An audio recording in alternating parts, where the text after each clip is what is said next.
but we'll figure it out.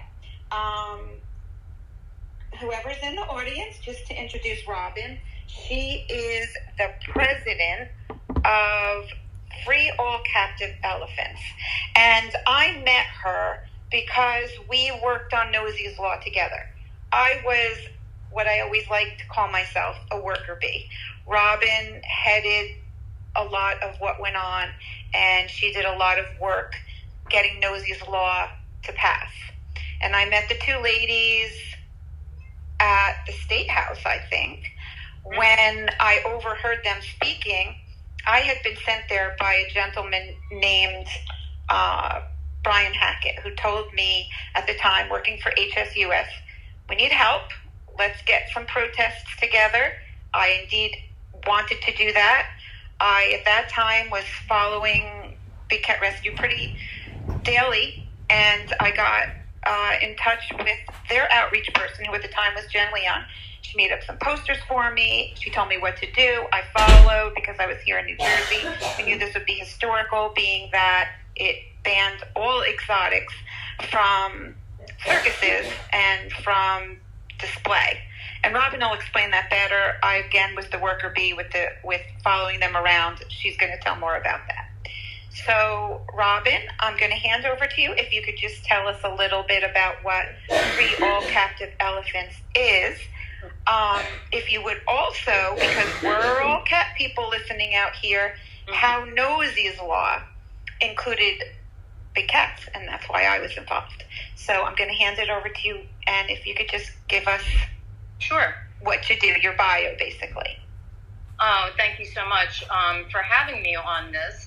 Gives an opportunity to, tell all about what's going on in the advocacy world for elephants, and of course that includes wild and exotic animals, and that includes the big cats.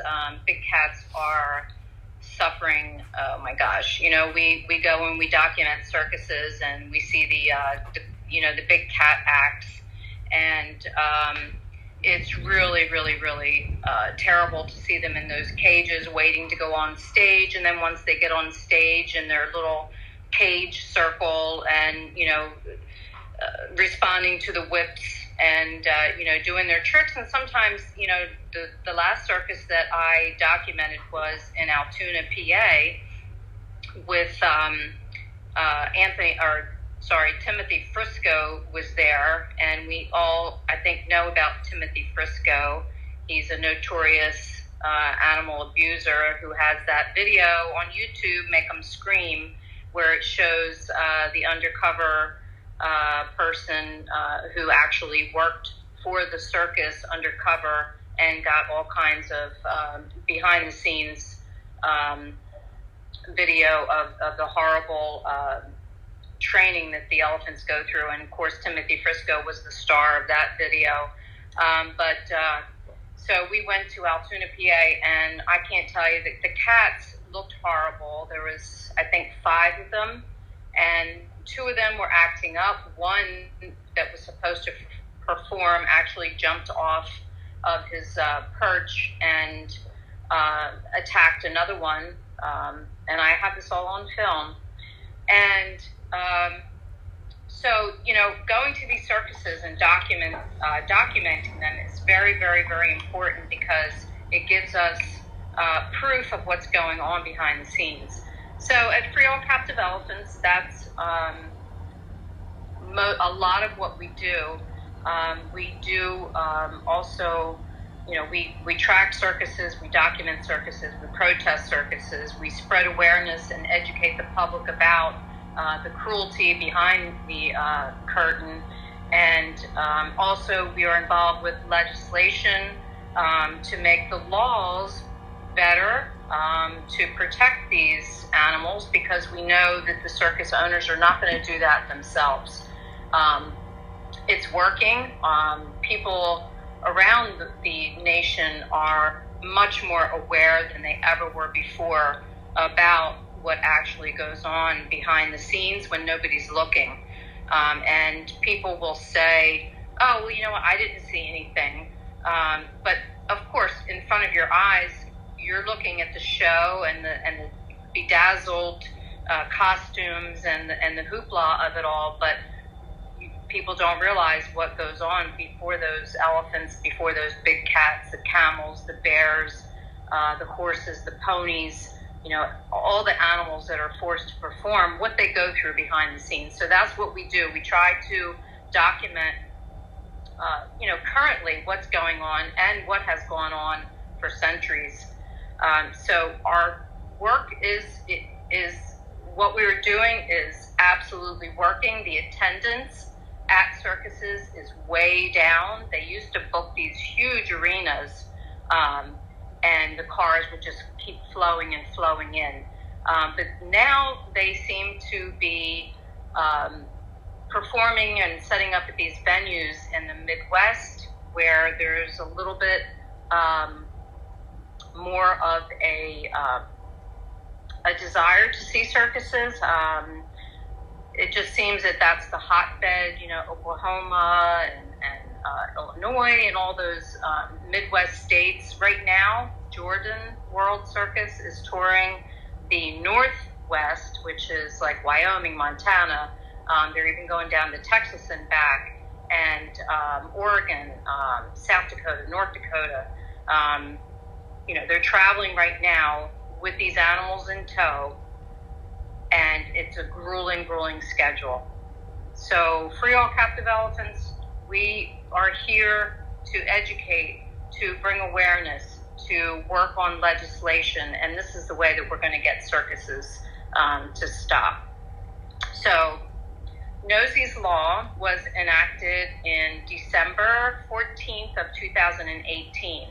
We worked in Trenton alongside Senator Raymond Lesniak, who was the creator of Nosey's Law, and I'll tell you, without him, it probably would not have been a law to begin with. There was many wonderful organizations working alongside of Senator Lesniak, but we got we had the pleasure of, we went to Trenton and we spoke at hearings, the initial hearing in the committee. It has to go through several steps before it actually comes up for a vote in the House and the Senate. It's a process, and the first time it ran out, the time allotted to bring it forward to a vote, and so we had to reintroduce it the following year. It took us 2.5 years, which is not bad. We see a lot of laws a lot of bills out there just sitting and not going anywhere. But the support, the contacting of legislators to sign on as sponsors and co-sponsors of a bill really, really makes a huge difference, because the more sponsors we have, the quicker it gets up for a vote and the quicker it moves through legislation. So that's what happened with Nosey's Law. We did our due diligence. We called every single legislator that would be voting. We educated them about Nosey's Law and what actually is happening and why we want Nosey's Law, why it's important to have a law. And a lot of them didn't even know. So they go to their, the House and the Senate vote, and a bill comes up where they may not even really know too much about it. So educating the legislators in order for a bill to come forth and be passed is really key. So that's what we did.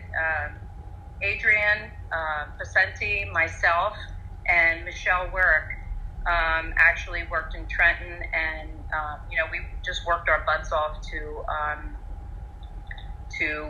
get this bill to go forward. And without these wonderful legislators, Raj Mukherjee, Representative Zwicker, Nilsa Cruz Perez, she is the one that took over after Senator Lesniak retired of the bill, Nosey's Law, and she was just as wonderful. So having great representatives is a great thing too. So that's basically, we track circuses, and we need to have TPSPA, the Traveling Exotic Animal and Public Safety Protection Act. That's a national bill that actually mirrors Nosey's law. Nosey's law, of course, is New Jersey, so that's one state that does not allow wild and exotic animals to perform or come through with a traveling show, which is circuses.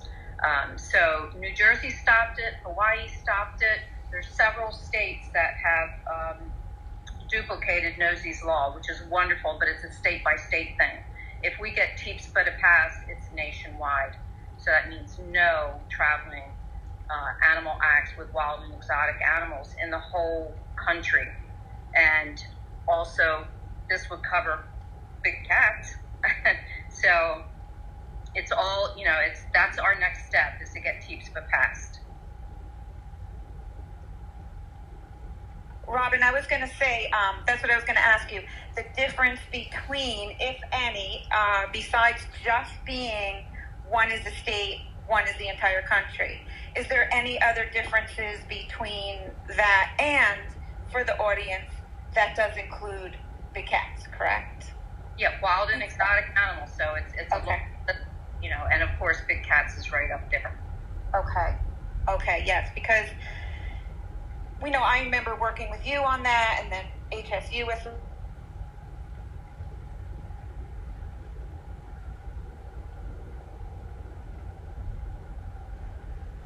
I got cut off, Caryn.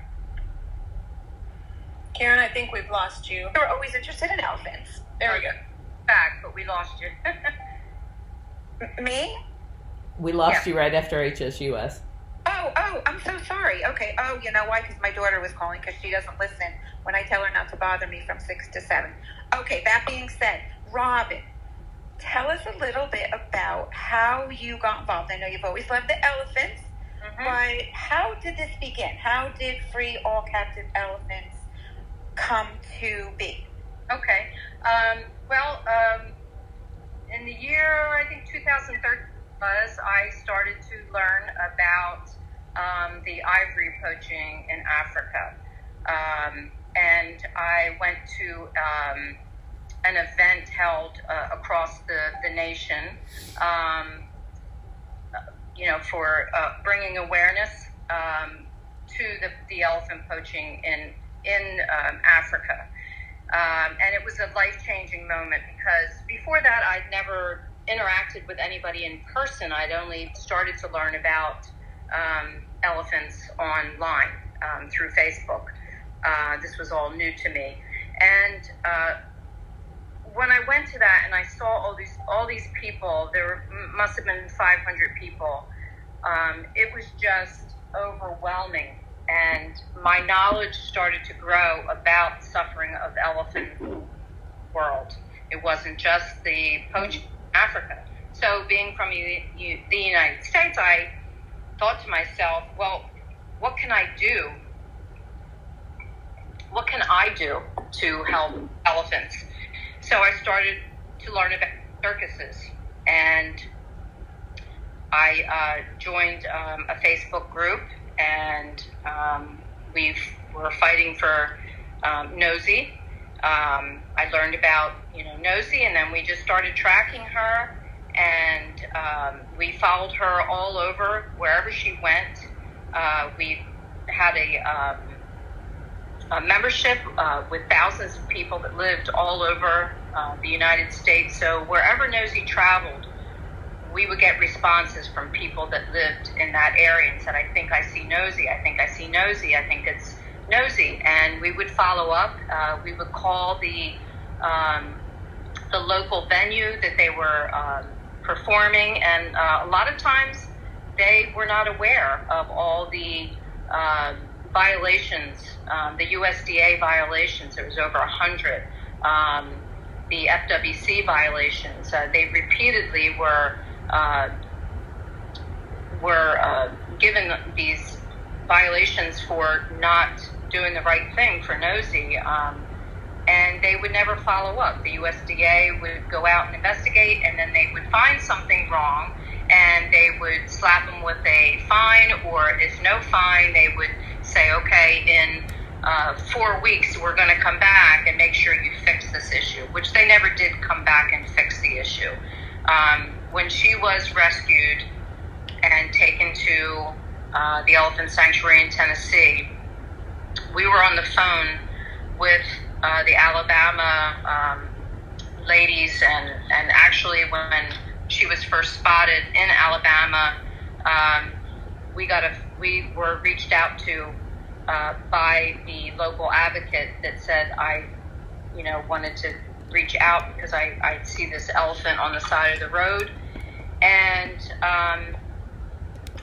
we were on the phone with them until Nosey was rescued, until she was seized. And I'll never forget, if you want to know the most memorable time ever in my life, was the day that I got the call from the animal welfare officer, Kimberly Carpenter, from Lawrence County, where Nosey was, to say, we are going in to get the elephant.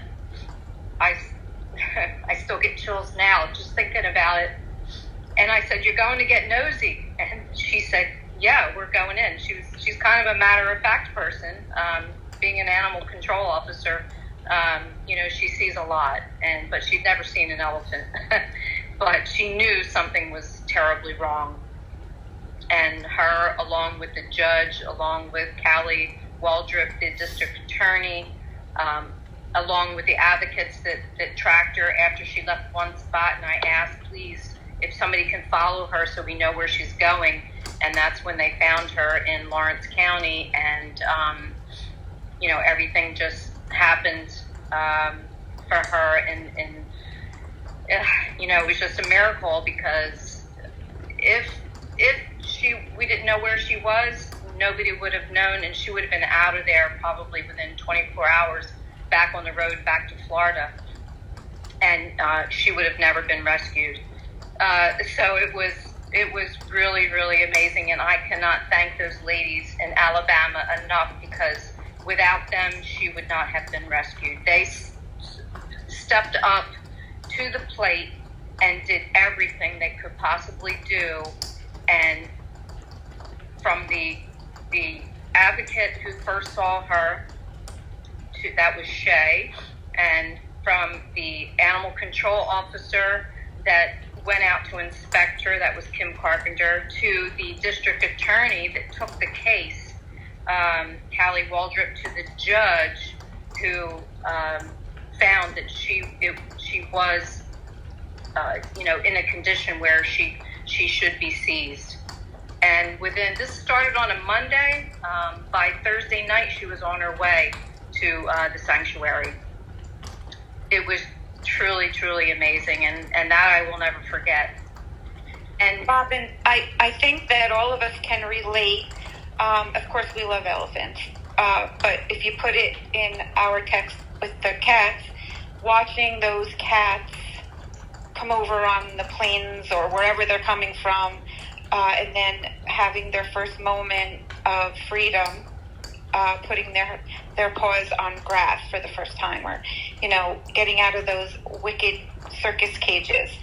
It's absolutely amazing and so emotional. So we all know that amazing feeling when all that hard work. I mean, I'm saying we, it's Carole. She does the work. We are in the background cheering and hoping and spreading the word, but she's the one. And of course, ADI helps out with all of that as well. But yes, and I say that I applaud Big Cat Rescue and Carole Baskin for all the wonderful work, and my story of seeing Nosey is the same times how many that everyone there at Big Cat Rescue has been able to see the life-changing moments for these big cats, because, like I said, their existence in these tiny cages, and also I wanted to bring up when we documented the Altoona, PA circus, there was a lady actually that contacted me that had just moved to that area and was a big advocate, and she said she could go check out the circus as well. So I said, please do. And what she reported, it was like a stage set up, but it was an arena, but they had a stage. But of course, the curtains were closed. And she said behind that curtain were all the cages of the tigers, and they were all like sleeping as if they were all drugged. So I'm sure, and I, can't say for, that I've seen it myself, but by her statement saying that they look like they were all drugged, this is one of the things. They're drugged. They're made to just sleep and not, be able to be their true selves, roaming their vast lands, and when they're not sleeping, they're in the cages, pacing back and forth, and of course, then they're performing for how long? 10 minutes, 15 minutes, and then back in they go, and then back on the road, stuffed into trailers, piled one after the other to go to the next venue.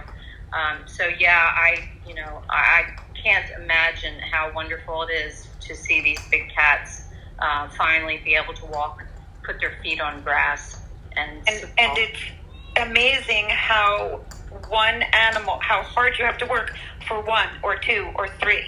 Never mind the complete, our whole generation, this generation, and the generation before that generation. Just think of how many, and how much work it takes if you did that much work for just one elephant.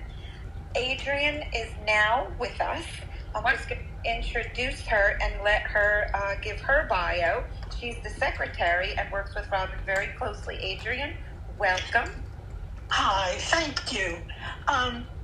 It's wonderful to be with all of you and have this opportunity to share our story, an amazing story for animal advocacy, one that is the pride and joy of my life. The town that I call home and have lived in for more than 30 years, actually more than 40 years, the community prided itself in bringing the circus to this town every year, annually, for 52 consecutive years.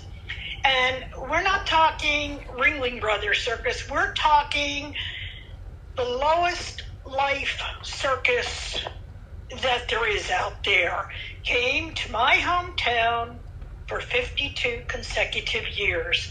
As I was approaching retirement age, I worked as a secretary for my local school board.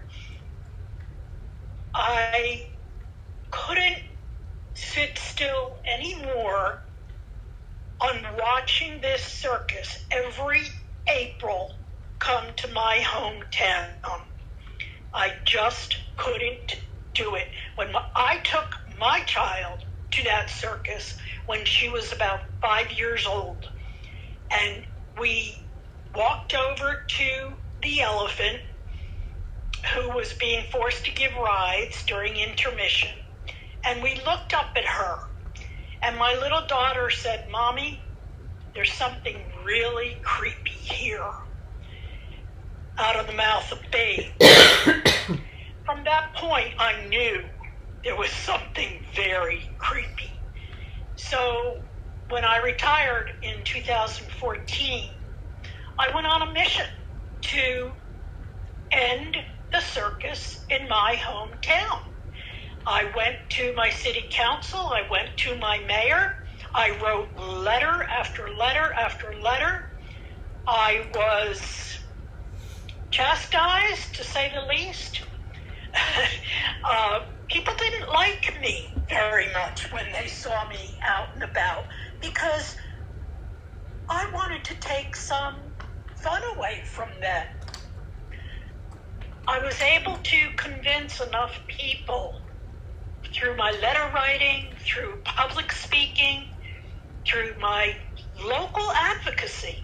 I was able to convince enough people to understand the horror of circus animal exploitation. And that same year, circus animals were banned in my hometown. An ordinance was enacted. And with that, a little bit of word started getting out throughout my state, and other people started contacting me, and they said, well, now you have to get the whole county. And I'm like, hey, how do I do that? So I went before the county board, and I did the same thing for the entire county. And an ordinance was enacted for my county. And one of the county commissioners said, now what are you going to do? I said, I'm going to go to the state. He said, good luck with that. Well, you know how that turned out. Then Robin reached out to me, and Michelle, and Senator Lesniak, and there we were at the State House in Trenton, New Jersey. And we got Nosey's Law enacted in the state of New Jersey, precedent-setting legislation for the nation. And for me, it all started with the Lois Life Circus in my hometown. You talk about having a little bit of pride in accomplishment, that I know you all know the feeling, and that Adrienne, how it started. Nosey's Law started out just including elephants, and it was expanded to include all wild and exotic animals, which would cover the big cats and every. Yes. Robin, wasn't there when I was at the State House with all of you? We that's how I got to know them. Like I said, I overheard them talking, and I was there by myself for cheering on the cats, and I knew that exotics were included with cats, and I heard them over talking about the whole thing, and I asked if I could join in, and they took me under their wing, which was amazing. But wasn't there a gentleman that actually added in exotics, and I don't remember his name, but we met up with him. That kind of took its own a life of its own when this gentleman added that in. And do you remember that? When he added in what? He added in exotics. It was elephants, but then one of the reps from New Jersey tagged in exotics. I don't recall exactly which one of the legislators that we were working with at the time that did that. It may have been Senator Lesniak. I can't say for 100%, but I can tell you there was some backlash when from some advocates, because some wanted the legislation to be elephants only, and then there were others like us who said, "Oh no, it has to be every wild animal. It has to be." And we stood our ground. Yeah, the issue was that they were afraid that it wouldn't get passed at all if we made it so comprehensive. So that's why certain people just wanted to keep it for elephants. Right. Eventually add all wild and exotics, but that didn't happen, of course, and it did pass with everything. So that was yeah. Do you both remember? I think it was our last protest. If you both would give a little bit of information about our physically going to the circuses and protesting outside. If you'll just explain how that came about. Well, it came about because, I vowed, this is me personally, and it's not just me, but this was my personal experience, that I vowed that if Nosey ever came through New Jersey, that I was going to do everything in my power to make sure that we organized a protest and were diligent about protesting when she came through New Jersey. So it started actually in Sussex County. That was our first protest. And she was at this venue for about 10 days in the scorching hot sun. It was only the one handler, of course, the owner, and I don't like to say his name because I want to forget his name, and everybody wants to forget him. But it was only him and his daughter, and his daughter was about 6 years old, handling Nosey. And just one instance, and this is when the USDA came out and inspected and actually gave them a fine for this, or a violation. They needed to go eat something. So him and his daughter put Nosey in her little trailer, which was not even raise her head up. So she would spend hours and hours and hours. And it was, in the high 90s, and it was in the baking sun, and they stuffed her into the trailer because they wanted to go get something to eat. And they left her there for, hours. And so they were fined for that. But that was the one circus. And then, of course, she moved on. Burlington County, we went to that. We actually went there to document. And then we set up a couple circuit protests. Caryn, I think the one that you're talking about is the one in Wildwood. Oh, yes. That was at the convention center. And this was in March of 18. This is just a few months before Nosey's Law was enacted, and yes, was the last circus in New Jersey. Trenton, that was a very successful. That was with Garden Brothers and Viola and Isa. The elephants were there. They didn't have big cats at this. They had ponies and the elephants, and then as well, we did a protest in Trenton. Yes. That was a month before, I think, or it was in October of 2018. I'm sorry, that was the last one, and that was Garden Brothers as well. Yes, because do you remember a little girl and her mom? That was in Wildwood, yes. Okay, that was Wildwood. That's what I was going to say. We actually got through to a family, and if you want to tell that story. I'll let Adrienne tell that story. I love this story. It is absolutely beautiful. We were on the boardwalk in Wildwood, gathered in protest, and then we had a good crowd. Senator Lesniak was there. We had a very, very good crowd. Nonetheless, the audience was they were buying the tickets and pouring in. After the show was just getting ready to get started, and we were leafleting a little bit, and we handed out some printed information about the truth of circus animals. When the show was just about getting ready to get started, a young mother with a young child, reminded me of my own self and my daughter back then. They came out of the venue, and you could see they were very distraught, both mother and daughter. And those of us women that are there, right away we're like, "Are you okay?"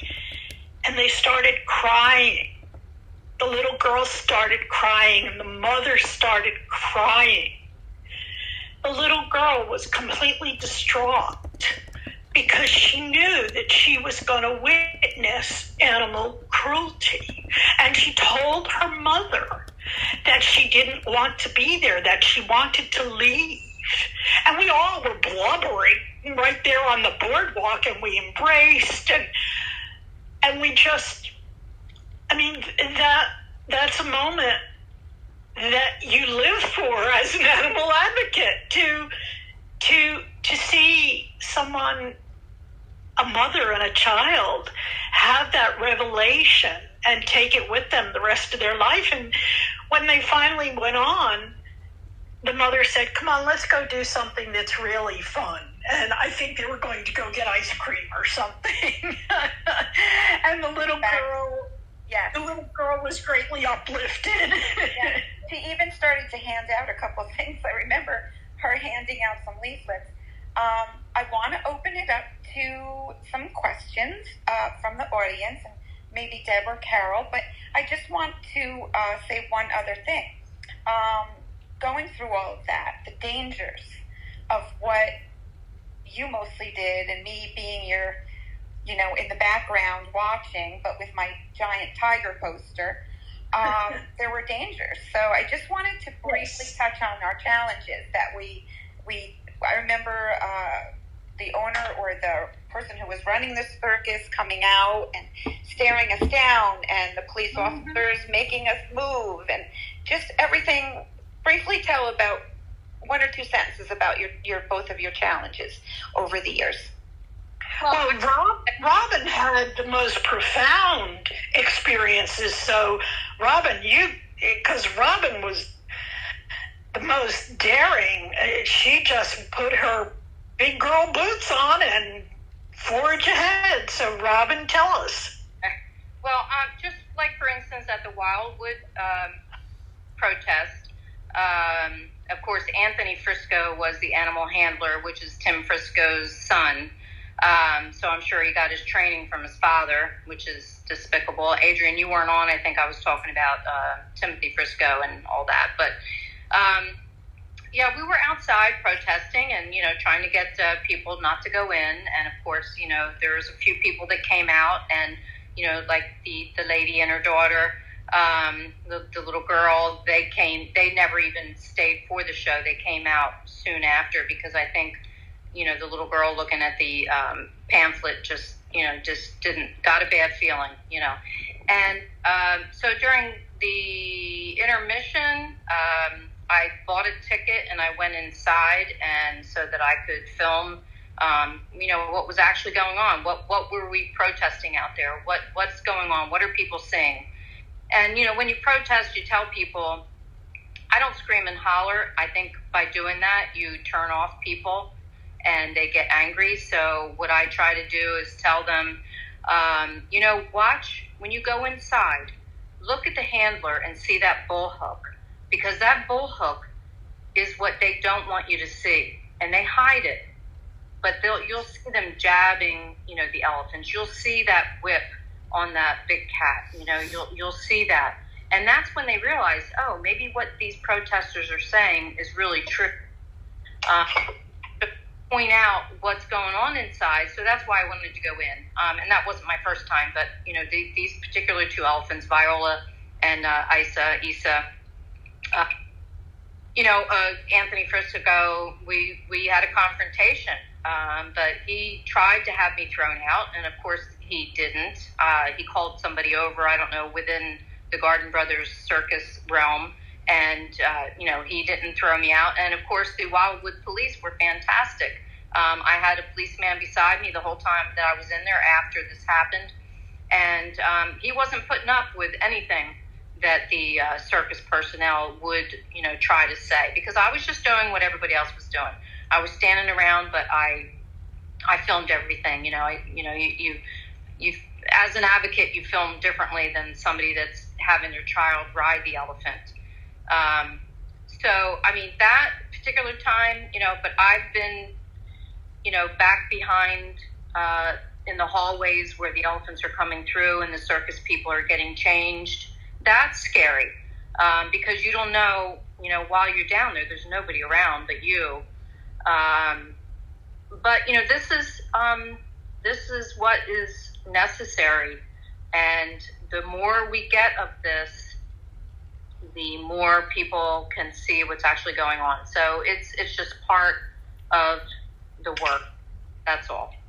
The circus, I call them carnies.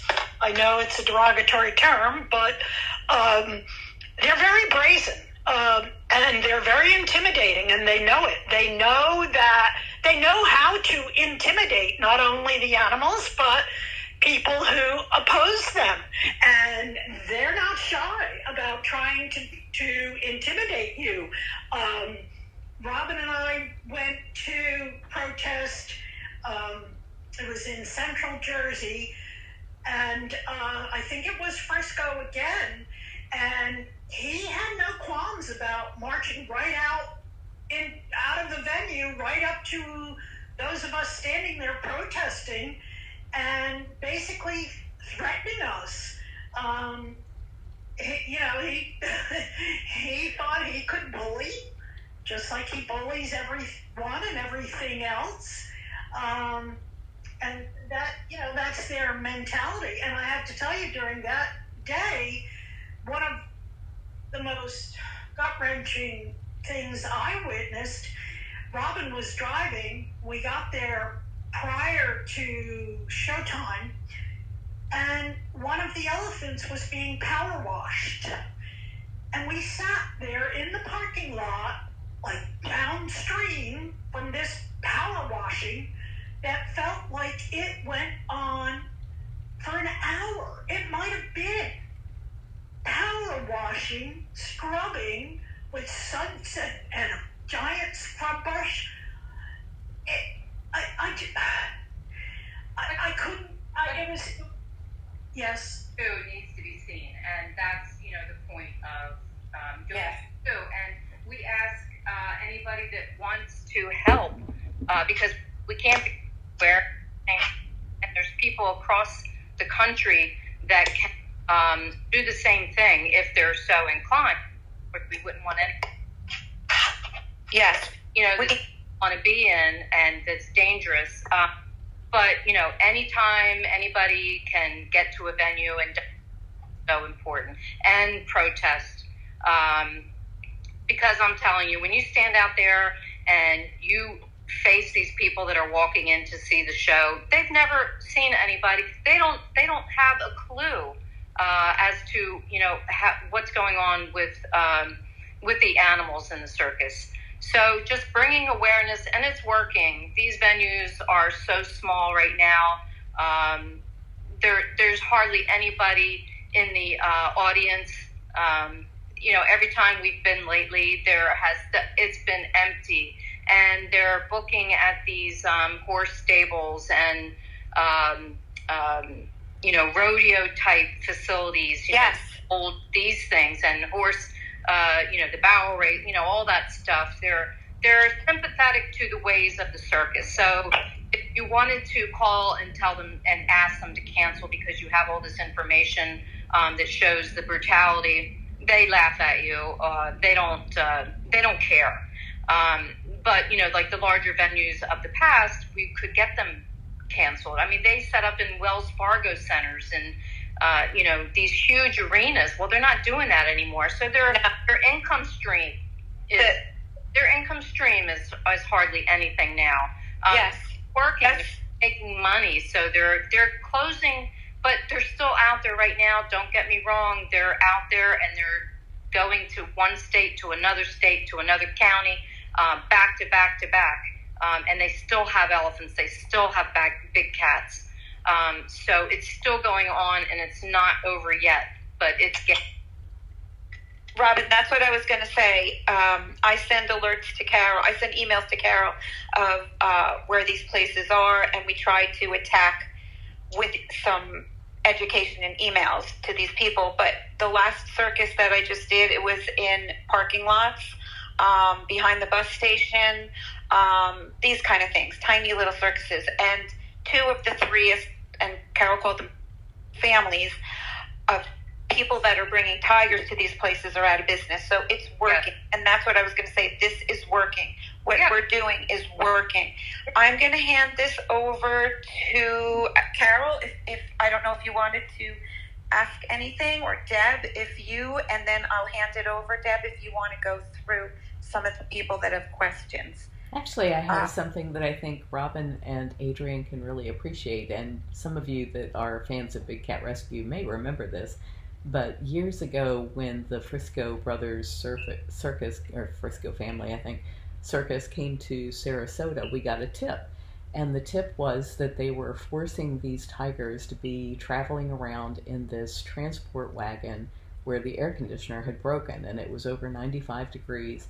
And so Howie went down to Sarasota. He went in to take pictures specifically of this trailer so that he could give the tag number to the Florida Wildlife Commission, so that when they went through the ag stations, they would pull those vans over and checked to see that these cats were literally suffocating inside from the heat.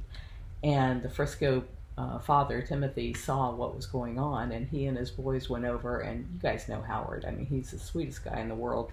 And this was back before he had so many back issues, and I can't help but think that this didn't cause an awful lot of it. But they shoved him to the ground on the concrete. And then they went and got the police and told the police, all of them together, that Howie had attacked all of them. And the police escorted him off of the property. So these people are vicious. They know, like you said, how to intimidate these huge animals and how to intimidate people. And they are not above lying in order to keep abusing animals. So you ladies, I am so in awe of the fact that you guys have taken on these vicious animal exploiters, and that you are bringing this whole practice to an end. So bravo. Thank you. Yeah, and they're master manipulators, the circus, and this is all they know. There's generations and generations, and when their children grow up in the circus and they don't know anything else, so it's like almost like brainwashing. They believe everything that they're saying is true, which is, all lies. They try to get people to believe. They try to get people to think that they're the victims. And the only victims here are the animals. And that's why we will not give up until this is over. And as long as I can, I will keep up the fight. And I will recruit people that are younger that can continue on after me. And I hope that that's not the case. I truly hope. And getting local laws passed is so important too. Ordinances in a little town is important. That's the start of it. So even as a person out there who has no knowledge, or is afraid of what to do with, legally, start with your own little county, walk into their office and hand them a pamphlet and say, I want every superintendent, even if it's a school district or something, I want every person to have this information in their hands, and I'm going to follow up. I'm going to follow up to see, like, there's a circus coming to a town. We're working on Vero Beach in Florida right now. We've had actually what happened with Nosey is before she was rescued, the FWC, we worked on, we were instrumental in when the FWC pulled Liebel's license, so that if he did come back with Nosey, if she was not rescued at that point, he could not come back to Florida to his property with her because he no longer had a license to have her. So his FWC license was denied because he lied about his itinerary. But the smallest things that you have as evidence, as documentation, can definitely make a big difference in trying to get laws passed. So what would he have done with Nosey if he couldn't bring her back to his home where he kept her? He might have had her go somewhere else where we couldn't touch her. So yeah, that's just part of the things that you can do. And we'll be happy to help you with any questions you have. info@freeallcaptiveelephants.org. And when we talk about elephants, we're talking about all animals.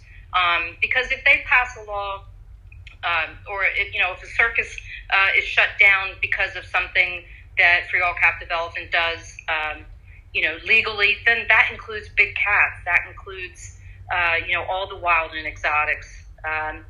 Unfortunately, it doesn't cover agricultural animals, dogs, or the ponies or horses. That's even harder than wild and exotic animals. But that's something anybody can do, and we're more than happy. If you want to reach out, send us an email, private messages. We'll help you if you want to set up a protest, if you want to document, if you want to approach your own city or town or state, or get legislators on board with TEPSPA. There's a lot of resources for that. And that's what we need. We need everybody, not just, there are many organizations working, but we still need many, many people to come on board. Exactly. And I want to say, if anyone needs advice or information or a direction, that's why we're here. Thank you, Adrienne and Robin. I'm going to pass the mic over to Deb and see. I'm sure she has something she wants to contribute or ask, and if Carole does again as well. And then there's a few people that just would like to reach out and ask you a question or two if you're willing. Would that be okay? Sure. Okay. Deb? I'm just curious if one or both of you would speak to where the TPSPA bill is now, as far as where it's at, and how how it's moving through the legislation. Well, TPSPA was reintroduced in November of 21. We're still in the process of gaining co-sponsors and sponsors. It still hasn't been heard in Washington yet. I know that because of COVID, a lot of animal bills and things like that have been pushed back. So that's, it's kind of hung up right now. But the more and more that people reach out to their own states' legislators, senators, and House reps, then the more sponsors you have on a bill, the faster it moves and the more interest there is in it. I don't know, Adrienne, do you want to add something? Yes. If people across the nation can seriously reach out to their Congress people, either email or letter, or if you can get to where the offices are of your Congress people and tell them that you want them, because this is what they do, they work for you.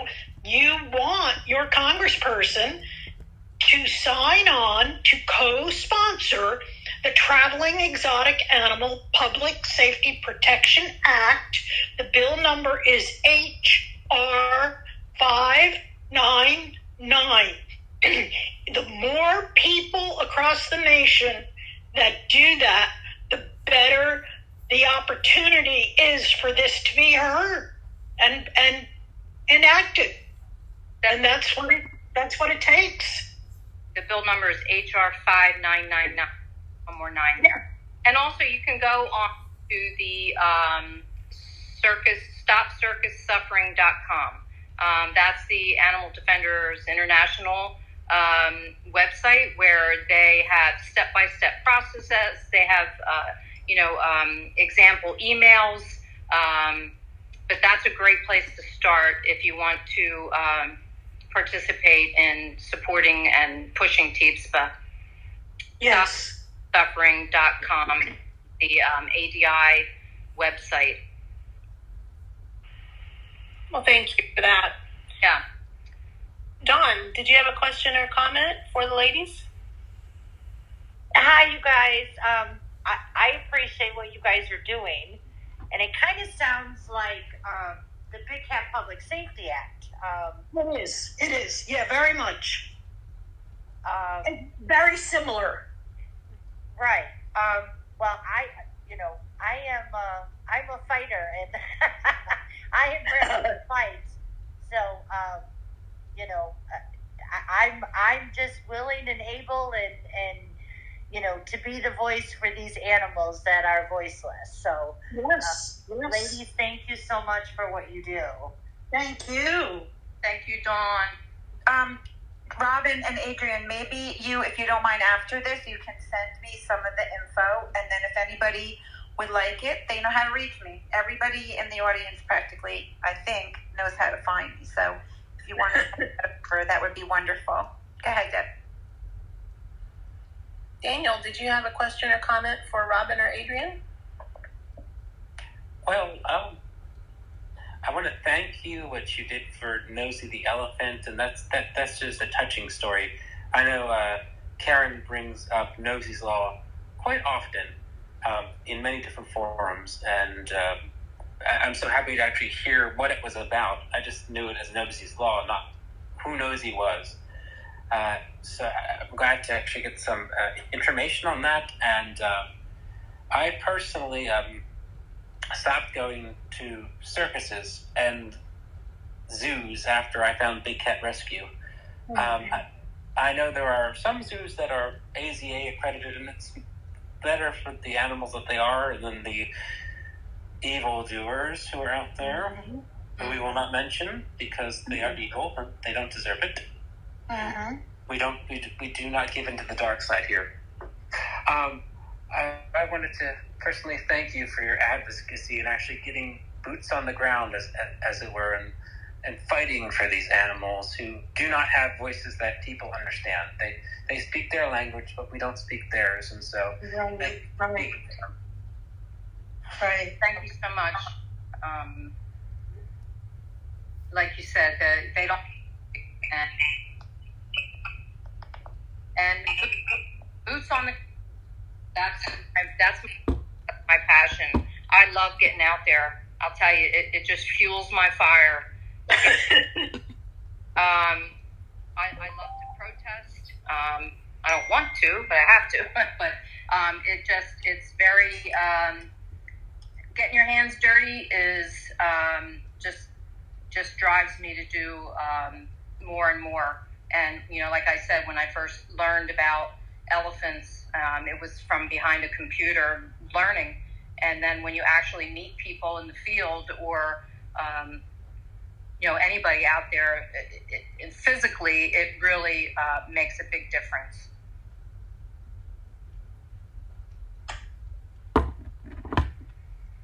Nan, did you have a question or comment for Adrienne or Robin? Yes, Robin, Adrienne, and Caryn, I just want to thank you all for all that you've done to put a stop to this, to help Nosey's Law be passed, and just everything that you're doing and the education that you're bringing to everyone who's listening now and everywhere else that you go. I was just grieved years ago to hear the research that says that elephants seem to remember and grieve over the locations where they saw their family members lost or captured. Is that true? Oh yeah. Yes. They're better. They resemble a lot of the things that humans, the best things about humans. They grieve. They protect their own with their life. And they also protect other animals sometimes at the cost of their own life. They will protect other species. They are intelligent. They are so smart. Like you said, they remember the matriarchs that lead the herds are just incredible. They know the water sources. They know the food sources, and they lead their herds to these places continually, year after year after year. And along the way, if they find the bones of an elephant, they will stand vigil. And they remember who those elephants are just by touching their bones, by smelling. They remember, and if they don't, it's just like it's like a vigil for over these bones. The babies, they just take their trunks and they intertwine into the skull of the bone, everywhere, and they stand there and they just, maybe it's like 30 minutes. It's not just a passing thing. They actually, they stand vigil over these bones that an elephant had, was laying there. Entire herds have been noted to do the same thing for a human that showed them great compassion. They know they are much more highly evolved, we're finding out, than we ever thought in the past. They're very highly evolved, and they're very emotional. And they're, in my book, superior to most humans. I think all of us as animal lovers know and feel that way. I mean, look at our regular cats, our domestic cats. If you're not feeling well, or if you're sad that day, you know, they are intuitive. They're amazing, and I feel like I want to educate every single human being on Earth, because I don't understand. I can't wrap my head around the fact that anybody would hurt anything, especially an animal. So I think we're all pretty united on that, because we may see things other people don't, but I will never stop fighting for the big cats or the little cats or any other animal. Right. So, yeah. I think we're all pretty inclusive when we fight for one animal, that we, fight for all the innocent animals that are abused. Even, you hear stories on TV about local, the two dogs that attacked the cat. I mean, that it's all, we all want to do something, and we actually can do something. Well, I do believe we are, and I said this, I think our last time here when I was a blubbering idiot from the conservation game people. I think they probably think I'm ready to go to an institution because I get so emotional about it. But thank you so much. Carole or Deb, if there's anything else you want to say or add. But I thank you. I love you girls. You're an amazing, to me, mentors. And, I'm here for you. And I'm so glad that you were able to be here for me tonight and represent and tell about your journey. Deb, is there anything else? We're so happy we could be here. Carole, thank you so much for all you do. And I'd love to come down to Florida and visit the Big Cat Rescue. I never have, and I know that would be an overwhelming experience for me. So, yeah, that's something I would love to do. And thank you so much for having us and giving us this platform. Thank you so much. Well, thank you, and you really inspired me to do something that I don't think I've done this before. Caryn was talking about how we send out all of these circus alerts, but I don't think I have a 911 page for all of the existing circuses, and we need to do that and put everything there, just like we do the freestand or the stationary places. So if you guys have photos or videos that you have shot that you think would help illustrate why people should never visit these places, the 911 site gets pretty high rankings, so a lot of people find it when they search those names, and I think we could probably drive the death knell into this coffin. Thank you. I would be happy to help with that, so if anybody needs, my hand is raised right now to help anybody out getting that page set up with your info. If you want to put me in there, insert me in there for some, sending it to me or however, I'm here for you. Thank you. Thank you, Caryn. Thank you for reaching out, and as well, thank you. It was wonderful meeting you in Trenton and working with you. I know you have a heart of gold, and you're very passionate, and we look forward to, working with you in the future to help with the Big Cat Rescue as well. I'm in for TIPSPA too. If you need anything, I'm here. Absolutely. Yes. It takes a village. It takes all of us. It does. Working together. We can't do it alone. We didn't do anything alone. We had the help of everybody. It just is, everybody coming together makes a world of difference. And you can make a difference. That's the most important thing for us to remember. So thank you both. Yes. Did you have anything for next? I know you said before, or maybe Carole said it, but did you want to remind anybody of anything? Yeah, I did want to say thank you again to Robin and Adrienne for being here this evening and talking about Nosey's Law and just giving that information. I think that was good for all of us to hear. And yes, education, I think, is the key, and all of us working together to make this happen for the animals and what's best for them. So if you came in late, next week we're going to meet on Friday night at 6 o'clock, and Saturday our guest will be Griff Garrison. He worked with Carole on Carole Baskin's Cage Fight that's on Discovery Plus as the undercover investigator. and he will be our guest next week on Friday evening at 6 in the Twitter space. Oh, I can't wait till next week. If you missed any of tonight, you'll be able to listen back to it on in Twitter space. You'll be just go to Big Cat Rescue's page, and it will be there. And also, it will be on dailybigcat.com after Carole gets it uploaded there, which might be tonight, it might be tomorrow, but soon. If you'll check back at dailybigcat.com, it will be there. There's a lot going on, and so sometimes it just takes a day or two for everything to fall into place and to happen. But it will show up there, I promise. I want to thank you guys again for being here, and if everybody that has a mic would open that and tell Robin and Adrienne thank you for being here, please. Thank you, ladies. So much. Thank you. Love you, girls. You're awesome. Love you. Thank you. Cool. Love you guys.